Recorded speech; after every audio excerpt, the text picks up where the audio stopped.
One last thing. Your mind is next. Alright, good afternoon everyone. Are you guys having fun? Yes? Alright, let's meet them. What's your name, sir? Chris, nice to meet you, Chris. And you are? Nico, nice to meet you, Nico. So in a while, I'm going to ask both of you to focus on something and I'm going to try to read your minds, okay? Okay, Chris, maybe some sort of, parang based on how you look at me, you're thinking of lugar, tama ba? Yes, yes, lugar, yes. This is, you almost thought of something black, parang ganon. Does this make sense? Yes. Yes, this is a fictional place, yes? Yes? Yes. Think of the whole word. Think of the whole word. Actually, think of the letters within the word. Okay, good, interesting. Parang there's a, parang may K sa gitna.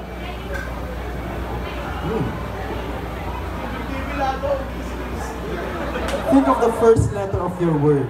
Is it W? Yeah. Oh, interesting. Fictional place. I'm not sure, sana tama ako. Imagine that you're in this place right now. Alright, interesting. Jungle. Jungle, maybe.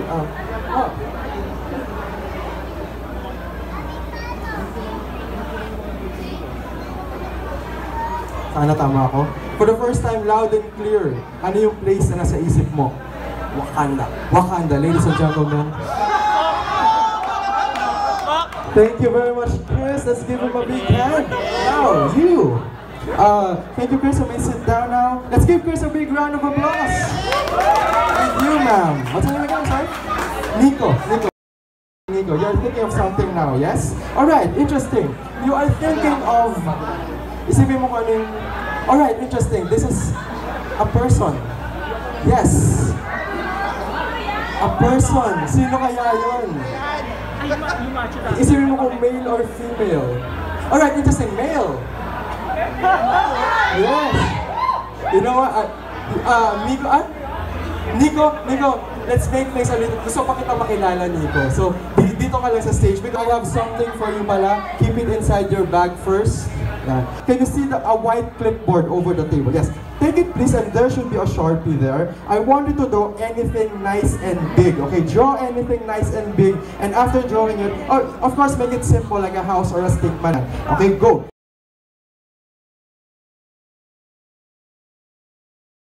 Actually, I'm going to figure out kung ano yung drino ni Nico. Now, in order for me to do that, I have to be inside of your head. Okay, I have to profile you. Kailangan ko malaman kung paano mag-isip si Nico para malaman ko basically kung ano yung drino niya. So, itikit mo lang para wala makita. Yan, okay. Are you ready, Nico?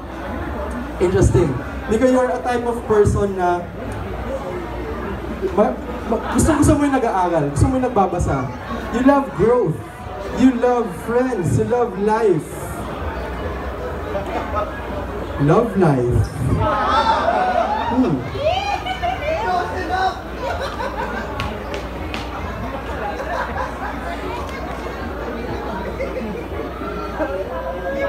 Sana makuha ko to.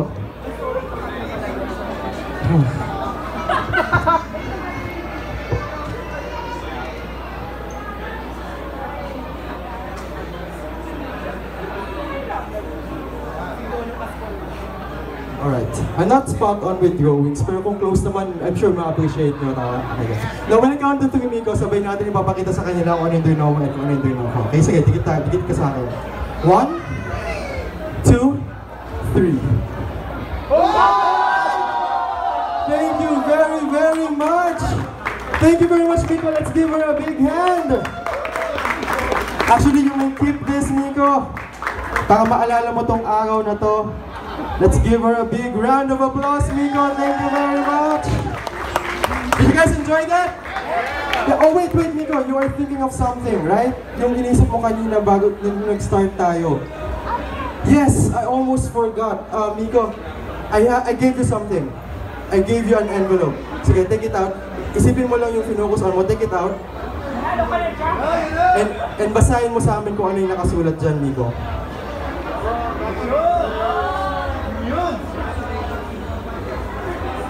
May sinulat ako kagabi. Open it up. Actually, para sa iyan talaga, Nico. not based on what you see on the surface. It really is what's underneath. Does it make sense yung iniisip mo kanina na lalaki ka? May kinalaman ba? Yung kaninang pinili mo, does it make sense? Kasi being a hero is not based on what you see on the surface.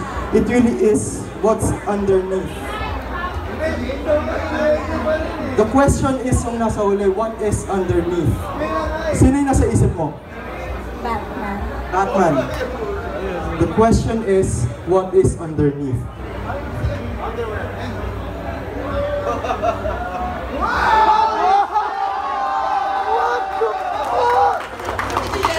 Thank you very much. Once again, I'm Justin Pillon. Enjoy the rest of the evening. Thank you.